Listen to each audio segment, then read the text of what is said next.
when Subhash, a young boy, falls into the water, and then you match cut it with Subhash falling into that ravine, going tuck, tuck, tuck, tuck, tuck, tuck, until the cameras, and it almost becomes like a horror film in that moment. So I wanted to show the real thing on screen, not just what we have built. Yes, we are a melodramatic. We make melodramatic, good at making melodramatic films. The film is like is much more than I've ever imagined it turned out to be, and it still follows.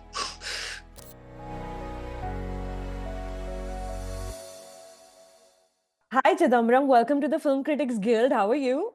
I'm good. Thank you. Thank you for having me here. Thank you. Thank you for making the film that you made, and congratulations on like 100 nominations at the Film Critics Awards. You've got 5 nominations. That's insane. Thanks again for that.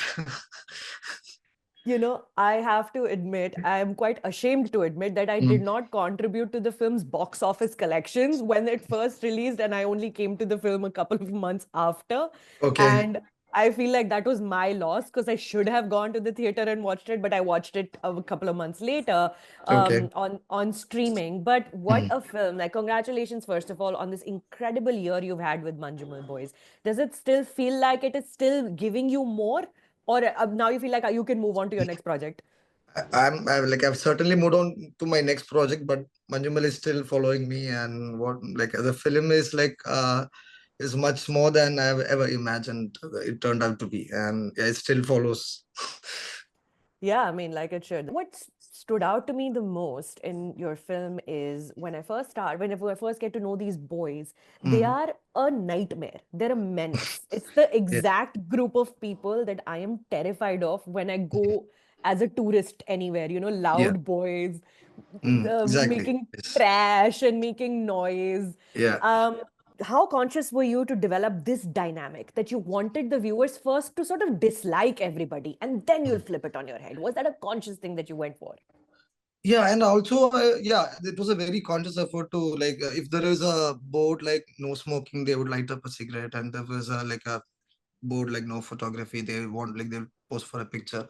So that I've noticed in many boys, like many groups that are like through my traveling, and it's so I really wanted to portray that on screen, and this is a very bad thing to do. And like if you do such things, you end up in such situations. Like, you don't be reckless and be respectful of surroundings and everything. If there's a board says don't go there, and like so yeah, it was a very conscious decision to portray the boys like that. Then I have a character arc also, like but even though they are boys like that, who are like trashy and like loud and stuff like that. But when the time comes, nothing matters. The inner humanity, everything, like it all comes back. That lingering shot of the paint cap that he just tosses on the ground after he Yeah. writes Manjummel Boys on the Yeah. thing, that really sort of sets in stone that, okay, now you've gone too far. Now you're messing with nature. Stop. Yes. Because it's a group of boys Exactly. who's not habitual of hearing no. And this, Mm. for a film that has like 1 or 2 female characters, it's a very feminist film Mm. because it's a group of boys who's like so habitual of not hearing no. They're even like, yeah, nature is nothing in front of us Yeah. until they realize. Yes. Yeah. It is a very feminist film, and it is, I think, from like not just feminist. I could say it has a lot of mother in it. Like the cave itself is a female, and Yeah. the film ends with the mother's emotion, and the only sane people in the film are the females. Rest of Yeah. all the men are like bit crazy. Yeah.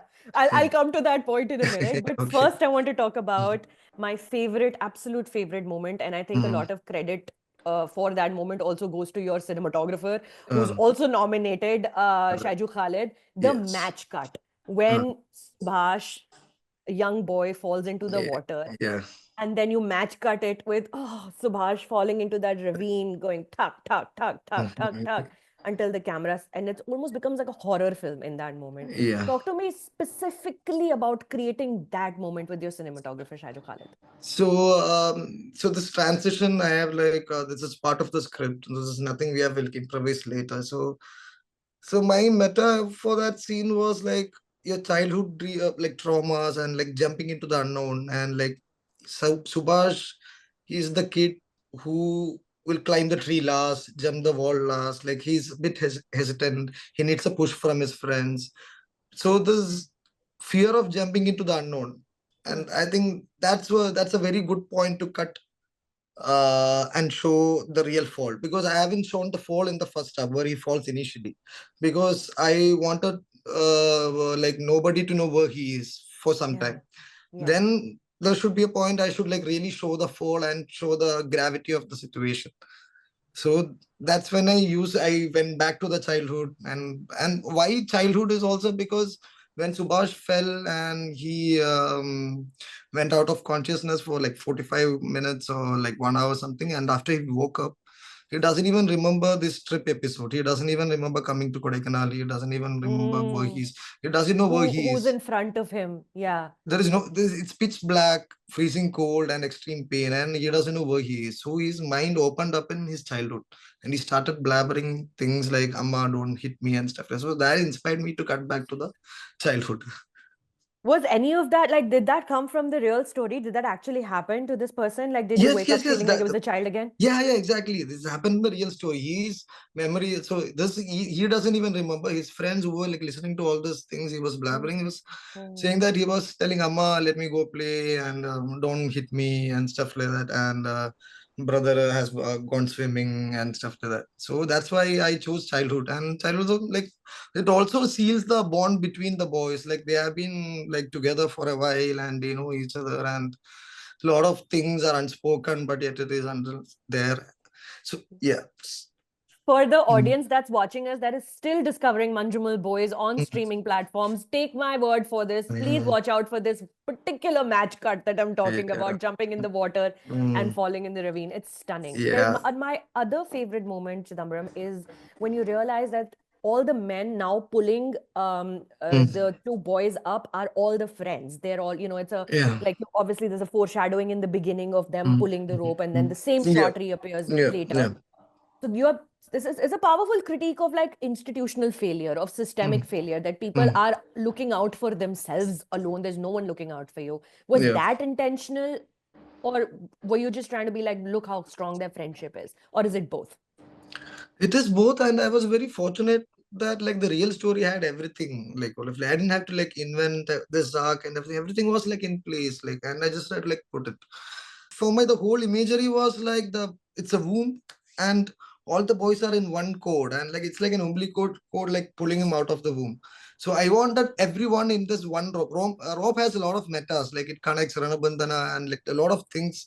So rope has a lot of meanings. So rope is also like a main thing in the film. It is a It's very ancient tool also, rope. Yeah, it's like Mm. not technical at all. Yeah. You've made a film that has so many entry points. You can enter at Yeah. so many different points and Yeah. connect with so many different things that are going on. Yeah. It's a very open Mm, film. It's so welcoming. mm, At one point, it almost turns into magic realism when mm, Subhash almost wakes up, is not waking up, he's mm. hallucinating. Is he Yeah. dead? Is he alive? Is he in the afterlife? He's naked, Yes. he's wandering. Mm. Talk to me, please, about designing that sequence where it's all red and he's wandering in those caves and he doesn't know if he's dead or alive. So it's exactly like before waking up, I wanted to show the lucid state of his, and he almost thinks that. So even the audience also thinks that he has like suddenly woke up somewhere and is crawling out of the rock. So I want to a bit way to convince the audience also visually. So I don't know. I wanted to show rebirth, and like the inspiration for the scene is that's the only scene that has been shot where he runs like walks naked. Been shot in the real Guna caves. That is the Oh, dream. That is like in the other section of the Guna caves, which is very grand. So I wanted to show the real thing on screen, not just what we have built. So that's the scene for that also. so And deeply. the red light comes because the unmotivated red light, because it is the devil's kitchen. So the devil is the color of the flames that is like falling on the walls of the cave. Yeah. Yeah. It's so nice. It's so wonderful to see a film that satisfies you so deeply and is still not shying away from how influential popular culture is in our lives, right? You hear Mm, the caves are called Guna caves for a reason, mm, and they're all yeah. going there because they're big Kamal fans Mm, and they're all mm, dancing and singing. It's so lovely. mm, Um, you know, also Manjummel Boys is such a great example of how good Indian cinema is at doing melodrama. Nobody can take that away from us. We should not look down upon the fact that yes, we are a melodramatic. We make melodramatic films Yes, because we're yes. good at making melodramatic films. Yeah. But also, you don't want to go into exaggeration. You still want to Mm. keep it natural and real. How do you walk that tightrope? I don't know. Like the drama should be there. So it's a whatever the genre of the film is, if it's a sci-fi or like or a war film or an action film, it's always the battle of the minds. Whatever the scale of the, even if it's Godzilla or if it's Matrix, it's battle of the minds. Hmm. Whatever the story is. So if you, I don't know, if you understand that and catch that line of that film, I think any story can be told. I think everything can be told. Even the Dune, it's a story of intergalactic Correct. warfare and things, but it's all battle of minds and interests and stuff like that. If you can see that line in the whole cacophony, then you can understand how to achieve that drama and where to stop, where to, like, I don't know. I don't like much drama, so I shy away from drama. So that's why I cut off at a lot of points, like where it doesn't go. But sometimes I let it go also because the audience are like they are not like me, so it is made for them also. So I don't know. It's a call that you take more on seeing a lot of films that have worked and not worked. So what meter should the drama? Yes, we are very good at Hmm. dramas and we need drama. Like, yeah, We are very good at making melodramatic yeah, moments, yeah. especially, mother moments. We are so Mm. good at doing mom Yeah, yeah, moments. we are. Yeah, yeah, yeah. You have a very strong mom moment towards the end of the film as Yes, well. yes. Congratulations on this incredible year. Thank Congratulations you. on all your nominations. And I really hope to see you soon.